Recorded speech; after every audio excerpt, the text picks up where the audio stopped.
తెలంగాణ రాష్ట్ర ప్రభుత్వం అమలు చేస్తున్న కళ్యాణ్ లక్ష్మి షాదీ ముబారక్ పథకాలు పేదింటి ఆడబిడ్డల పెళ్లికి ఎంతో భరోసానిస్తున్నాయని మేడ్చల్ మల్కాజ్గిరి జిల్లా కాంగ్రెస్ పార్టీ అధ్యక్షులు మేడ్చల్ అసెంబ్లీ నియోజకవర్గం ఇన్ఛార్జ్ తోటకూర వజ్రేష్ యాదవ్ అన్నారు. గట్కేసర్ సర్కిల్ పరిధిలోని శివారెడ్డిగూడ బంధన్ ఫంక్షన్ హాల్లో ఉమ్మడి గట్కేసర్, కీసర, శామీర్పేట్, మూడుచింతలపల్లి, మేడ్చల్ మండలాల లబ్ధిదారులకు మంజూరైన కళ్యాణ్ లక్ష్మి షాదీ ముబారక్ చెక్కులను ప్రభుత్వ చీఫ్ పట్నం మహేందర్ రెడ్డి, స్థానిక ఎమ్మెల్యే మల్లారెడ్డి, మేడ్చల్ మల్కాజ్గిరి కాంగ్రెస్ పార్టీ అధ్యక్షులు తోటకూర వజ్రేష్ యాదవ్, మాజీ ఎమ్మెల్యే సుధీర్ రెడ్డి పంపిణీ చేశారు. ఈ సందర్భంగా వజ్రేష్ యాదవ్ మాట్లాడుతూ పేద కుటుంబాల్లో పెళ్లి ఖర్చుల భారం తగ్గించేందుకే రాష్ట్ర ప్రభుత్వం ఈ పథకాలను అమలు చేస్తోందని, మహిళల సంక్షేమానికి కాంగ్రెస్ ప్రభుత్వం పెద్దపీట వేస్తుందని అన్నారు. అర్హులైన ప్రతి ఒక్కరూ ప్రభుత్వ పథకాలను సద్వినియోగం చేసుకోవాలని సూచించారు.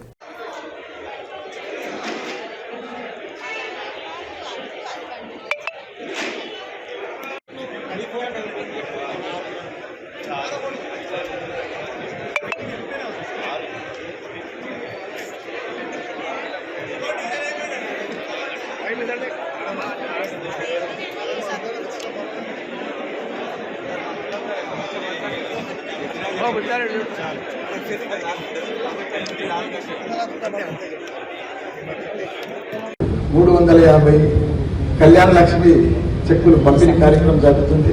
చాలా సంతోషం. మా మహేందర్ రెడ్డి నేను ఒకటే అడుగుతున్నా, అన్న మనం ఆడబిడ్డలకు ఆశ పెట్టామన్నా అది మంచిగా అనిపిస్తలేదన్నా. 2 సంవత్సరాలు వచ్చిందన్న, దాని ఎంబడి కూడా ఆ తులం బంగారం చాలా బాగుంది. మనం ఆడబిడ్డలకు ఆశ పెట్టామన్నా, ఎలక్షన్లో మేము చెప్పినాం తులం బంగారం. ఇవాళ వాళ్ళకు కూడా 350 తులాలు వచ్చు. ఆశ పెట్టారు.